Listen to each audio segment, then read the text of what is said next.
For the last couple of years, we've seen all kinds of shortages and rising prices in supermarkets. They're running out of toilet paper, peanut butter, baby formula. That's just to name a few. But now one expert at the University of Tennessee says we're starting to see those shelves see more goods. 10 News reporter Krista Lucas joins us with more from that expert who says the next step may be prices dropping. Krista?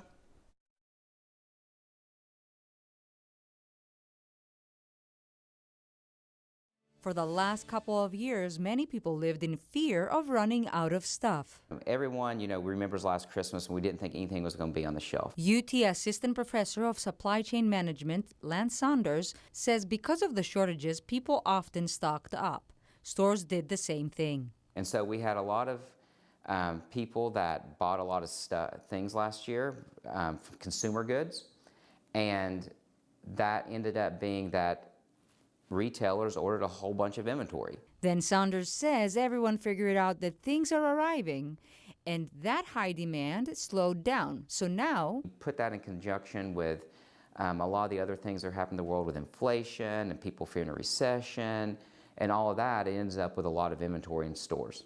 So we now have a whole lot of stuff. But the problem is with inflation, it's can consumers afford the stuff? Saunders explains back in 2020, when the pandemic disrupted the globe, a lot of companies thought that we were going straight into a recession. So many factories shut down, such as lumber factories. And so what happened? Well, people were stuck at home, and so they started renovating their houses, and we couldn't catch back up fast enough, and so lumber prices soared. Then when the pandemic slowed down, Saunders says people started spending differently.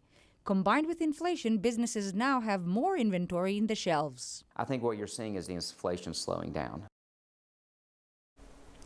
The good news is that when companies have an excess of inventory, it means they need to get rid of it. So Saunders says hopefully we can soon start getting some good deals. That's interesting perspective as we move into the holiday shopping season. Krista, thanks very much.